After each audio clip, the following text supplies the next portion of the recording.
Bismillahirrahmanirrahim. Assalamualaikum warahmatullahi wabarakatuh. Perkenalkan, nama saya Arif Rahman Hakim dari kelas 12 TKJ 1. Pertama-tama marilah kita panjatkan puji dan syukur kepada Allah Subhanahu wa taala yang telah memberikan nikmat yang melimpah kepada kita.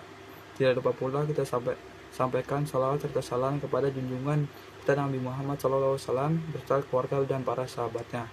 Semoga kita semua mendapatkan syafaat dan petunjuk di hari kiamat nanti. Tak lupa pula juga saya sampaikan banyak rasa hormat kepada guru bahasa Indonesia saya, yaitu Ibu Zumaroh.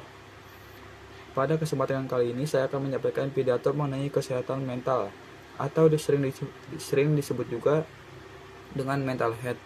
Dilihat melalui sosial media, kasus bunuh diri pada remaja semakin meningkat.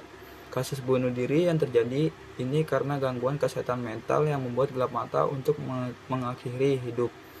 Kesehatan mental yang baik merupakan kondisi di mana batin seseorang merasa tentram, aman, dan damai, sehingga mereka dapat menjalankan aktivitas dengan baik. Begitu juga sebaliknya, saat kesehatan mental seseorang terganggu, orang tersebut akan mengalami kecemasan. Mereka juga akan kesulitan mengontrol emosi, sehingga orang dengan gangguan mental sering melakukan tindak kejahatan. Masih banyak masyarakat yang belum paham mengenai pentingnya kesehatan mental. Kesehatan mental harus segera ditangani bila terjadi gangguan. Hal ini tersebut bertujuan agar orang dengan gangguan mental tidak melakukan tindak kejahatan atau hal-hal yang tidak diinginkan.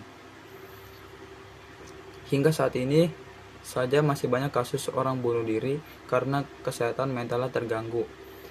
Orang yang terkena gangguan mental di Indonesia sendiri masih dianggap sebagai orang-orang yang aneh, orang-orang yang tidak memiliki akal, dan bahkan orang-orang yang berbeda pada manusia umumnya. Omong-omong membicarakan soal mental, mungkin masih terasa asing dan aneh, akan tetapi secara tidak sadar, ucapan dan perilaku juga dapat membuat kesehatan mental seseorang terganggu.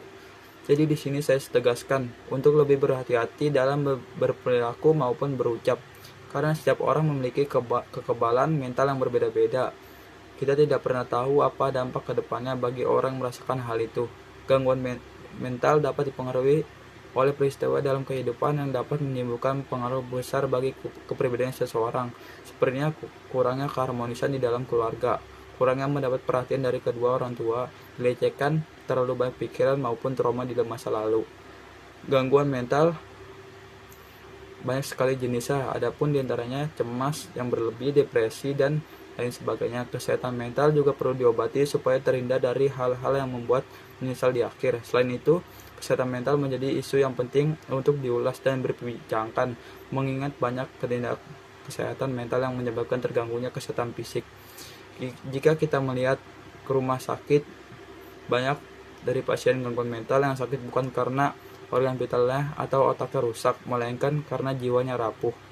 Menurut WHO, Badan Kesehatan Dunia, ada 5 kriteria mental atau jiwa yang sehat, diantaranya 1. Mampu belajar dari pengalaman, 2. Mudah beradaptasi, 3. Lebih senang memberi daripada menerima, 4. Lebih senang menolong daripada ditolong, 5. Memiliki rasa kasih sayang.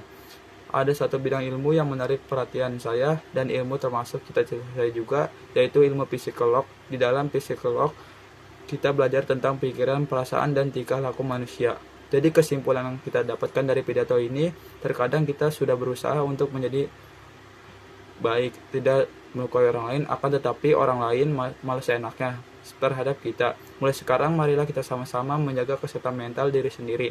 Mulailah mempercayai kemampuan dan belajar mencintai sendiri. Saran saya, apabila teman-teman memiliki banyak masalah, kamu bisa menceritakan keluh kesah pada yang orang dipercaya, atau mencari pertolongan kepada konselor maupun psikolog. Ingat, bunuh diri bukanlah jalan yang tepat untuk keluar dari masalah. Demikian pidato saya kali ini. Jika ada kesalahan dalam perkataan saya, memohon maaf yang sebesar-besarnya. Semoga kita selalu diberikan kesehatan dan kebahagiaan. Atas perhatian saya, ucapkan terima kasih. Wassalamualaikum warahmatullahi wabarakatuh.